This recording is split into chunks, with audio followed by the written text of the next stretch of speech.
سورہ حدید شلم آیت ته سورت کې دوه خبرې بیانې ترغیب ورکړي انفاق ته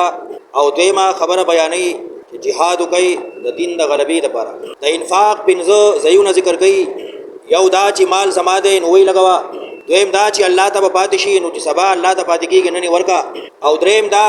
خیراتی نه ورکا نو الله له قرض ورکا زکات ورکا خیرات ورکا صدقه ورکا طالب له ورکا وظیفه ورکا بخکړه ورکا جوړه جامه ورکا خیراتی نه ورکا نو الله له قرض ورکا فیضاعفه له والله بدوجن واپس درکې دې زینا سلورم زې ذکر کړي دنیا د دې حقیقت نشته پشان د هغه فصل کله باران اوريږي او ذمہدار د خپل فصل وویني نو ډیر زیات خوشاله شي او چې کله پس سمودا رستو دا وچی او بیا تک زړ شي او بیا اوريږي او ټوټي ټوټي او زری زری شي نو بیا دې پریشان شي دارنګه د مال هر څه بتا نه پاتې شي د دنیا هیڅ حقیقت نشته نو مال ولګوا مال خرج کړه اعلموا بوه شيء انما الحیات الدنیا لعب ولهو یقینا ژوند دنیا لبدي ولهو تماشیدي لعب لوبدي ولهو غفلت سامان دے ماشومان ځان لبي کوي جنګي واړه لکان کورونه جوړي رواني واړه کانی ور سره وداین غره دی دا پاسه تبخې دی دا مې به روټي واچولا دا غوا دا میخه دا چې کله ماشومې د مور आवाज وکړي بیا وی لبي ختم شي نو بیا روان شي دا د دنیا ژوند چې دی دا لبي دي مشغلي دي تماشې دي نور هیڅ حقیقت نشته اعلموا بوه شيء انما الحیات الدنیا لعب ولهو یقینا ژوند دنیا لوبي دي مشغلي دي لهون غفلت دے وزینت ډول سنگار دے یو زنانا سنگارو کی ډول خایسو کی میک اپو کی چکلا مخوین زین هر سروان شي هر څه ختم شي وزینت ډول دے سنگار دے وتفاخر بینکم لویدا پمن استاسو کی وتفاخر بینکم فخر کول دی لوی کول دی استاسو ترمنځ یوې زما بنگله دا زما گاړه دی ما سره زرګاو دی تاسو سره سدي وتفاخر بینکم لوی دا پمن استاسو کې وتکاثر فی الاموال والاولاد او ډیرواله د مال او د اولاد دی یوې زما مال زیات دی بلوي زما زیات دی یوې زما ګڼ دی بلوي زما ګڼ دی دغه دنیا دا کمثل غیث پشان باران اعجب الكفار نباته خوشالی زمیدار لرا نباته زرغونی ددی نباته فصل ددی هر طرف ته شینواله دی فصلونه پاخشو زرغونی وشوي ثم یهیجون بیا وچی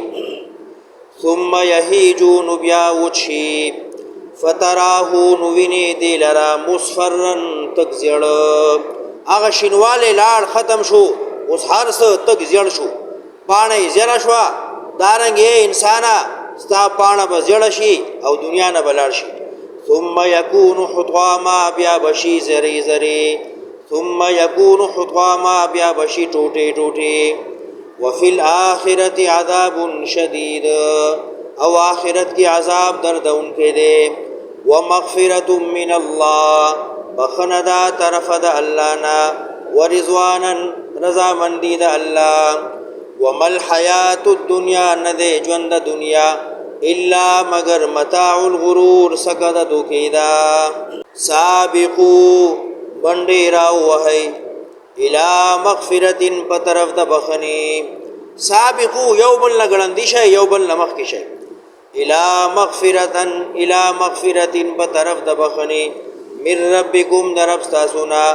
وجنت بطرف د حاصلولو د جنت عرضها چپلنواله د جنت كعرض السماء والارض پشان د پلنواله د اسمان او د زمکه ده او بل ځای کې راځي وو اسمانونو او زمکه دومره لوی جنت ته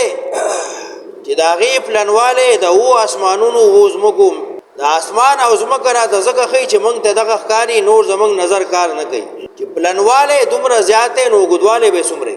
زکه چې پلنواله کمی او غدواله زیاتی د جمعات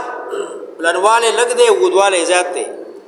او د اسمان او غدواله ښکاری پلنواله خو غدواله نه ښکاری وجنتین په طرف د هغه جنت چې پلنواله دی هغه پشان د اسمانونو د زمکو دی اعدت للذین آمنوا تیار کړی شوی دی پاره د هغه چا چې ایمان یې راوړو بالله په الله باندې ورسله په ویناګانو د انبیاء باندې ذالک فضل الله دا لوی فضل الله دی یؤتیه ورکی خرج کول د مال من یشاء چاله چې خوښ شي مال خو ول چاله ورکی خو زړه چاله ورکی مالدار ګڼ دي خو زړه ور سره نشته چې مال ولګي دا توفیق الله هر چاله نه ورکی والله ذو الفضل العظیم الله خوند ډیر لوی فضل دی پنځم ځای ما اصحاب من مصیبت هغه چې ورسی سم مصیبت تکلیف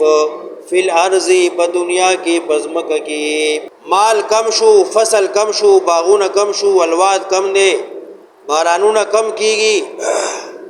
یا قحط سالی شو ما اصحاب من مصیبت هغه چې رسی سم مصیبت سے تکلیف په دنیا کې ولا فی انفسکم او هغه چې رسی په ځانونو نفسونو تاسو کې بیماری یا بل سغم نرسی س مصیبت په دنیا کې نرسی س تکلیف تاسو ځانونو ته الا مگر فی کتاب په علم د الله کې دی هر خبره لیکتا تقدیر کې لیکل شوی دا داغه علم الله سره دی الا مگر فی کتاب لوح محفوظ کې من قبل بخواد دی ان نبرها چیز پیدا کم غیلرا انسان ځان سره مال اخی دی بیماری برازی نو پکار براشی تانا تاثیر برازی نو پکار براشی نو دا مخ کی اولگوا کہ تانے تاثیر ندی اللہ خلاص کی مصیبت ندی اللہ خلاص کی الصدقۃ ترد البلا صدقه چکل انسان کی نو اللہ دا لوی لوی بلاګانو نو سړی خلاصي نو مال اولگوا کم شی چې تا درسي نو هغه خلق دی هغه بخامه خرسي بیماری کا الله لیکلی دا نو کډیر مال زیات شي نو مال بیماری لري کول نشي تا ته کم تکلیف رسی دوه دی هغه بخامه خرسي مال تا هغه لري کول نشي نو مخکې مال ولګوا ما اصحاب من مصیبت نرسی یو تکلیف په دنیا کې ولا فی انفسکم نزانون استاسو کې الا فی کتاب مگر لکھتی په علم د الله کې من قبل ان نبرأها مخید دی چې ما پیدا کړو ان ذلک علی الله یسیر یقینا دا کار په الله ډیر زیات آسان دی لکی لا تأسوا علی ما فاتکم لکی لا تأسوا چې تاسو افسوس نکوي ارمان نکوي علی ما په هغه فاتکم چې لاړ تاسو نه کم شی چې تا نه فوت شو خلاص شو لاړه واغې بسې خپګېږم غمجن کېږم ارماني کېږم ولا تفرحوا او ممستېږه بما په هغه مال آتاکم چې الله درکړی دی کم شی چې تا نه لاړ نو په هغې خپګېږم او کم شی چې ستا لاس کې دی نو په هغې مستېږم والله لا يحب كل مختال فخور الله من نکي محبت نکي دوستی نساتی کل مختال هر لوی کون کی سرا متکبر الله نخخی فخور فخر کون کې فخور هغه سړی چې ځان ورته ډیر درون ښکاري او بل ورته ډیر سپک ښکاري الذين هغه کسان يبخلون چې بخل کوي مال نه لګي ويأمرون الناس بالبخل امر کوي خلق ته د بخل بخپل هم بخیل دی نور هم منګي الکه تعلیم مولا له شی ورنګي کنګال بکینی ومن يتولى چاچ مخواړه او د انفاقنا فإن الله هو الغني الحميد یقینا الله دغه الله به پروا ده استایل شوی دویمه مسله د جهاد لقد ارسلنا رسلنا بالبينات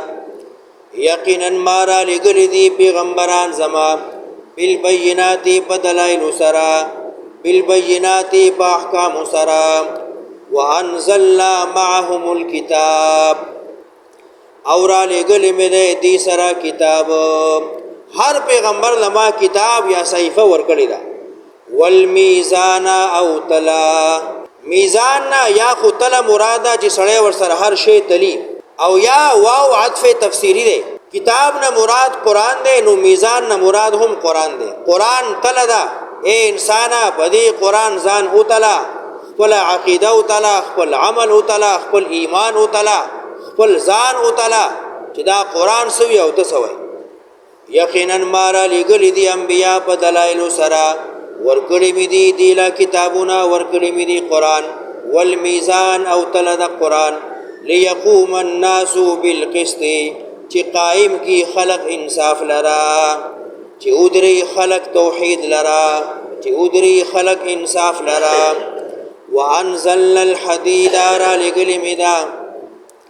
وانزلنا الحديد پیدا کړی می دا وسپنا. انزلنا د خلقنا معنا کیدا، وانزلنا الحديد پیدا کړی می دا وسپنا د پاره د جهاد. تور دا تلوار دی یا د اوسپنې د مادینه د علین الله هر هغه شی پیدا کړی دی چې هغه سره جهاد کیږي. وانزلنا الحديد، بعضی مفسرین فرمایي چې سلور شیان الله د اسمان نه را لېږل دي، یو اور، یو باران، یو اوسپنه، یو مالګه. دا سلور شیزونه د اسمان نه راغلي دي، نو ځکه یې لفظ راوړو انزلنا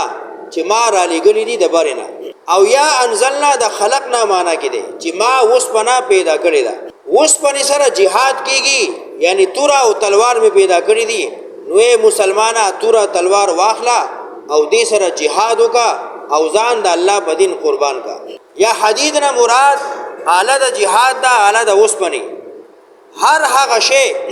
کارتوس دی، که تماچه ده، که ټوپک دی، که کلاشنکوف دی، که میزایل دی، که ایټم بم دی، که ټینک دی، که توره ده، که تلوار دی، څومره آلات چې دي دې ټولو کې اوسپنه استعمال شوی ده، نو دا آلات ته جهاد دي. وانزلنا الحديد پیدا میکړه اوسپنه، فيه باس پدې کې جنگ دی، فيه باس شدید پدې کې تکلیف ته ډیر زیات، فيه باس شدید پدې کې جنگ ته ډیر زیات، یعنی دا د جنگ سامان دی. ومنافع للناس او فائدې دي کې خلق لرا. وليعلم الله چې سرګن کی الله من هغه چالرا ينصره چې امداد کوي دین د الله. اوسپنه الله پیدا کړه، د جهاد آلات پیدا کړل دې د پاره چې الله سرګن کی هغه څوک چې څوک د الله د دین د پاره جنگيږي او قرباني ورکړي. ورسله بالغیب او امداد کی د انبیاء، څوک امداد کی دین د الله او څوک امداد کی د انبیاء. د انبیاء سنت څوک ژوندۍ کوي؟ بالغیب بدلیدو، الله یې نه دی لیدلی، یا د دې زمانې مسلمان دی پیغمبر یې نه دی لیدلی، او بیا هم د الله د دین امداد له ولاړ دی، الله د پیغمبر سنت ته تابعدار ولاړ دی. ان الله قوی عزیز، یقینا الله غالب دی، قوی دی، ضرور دی.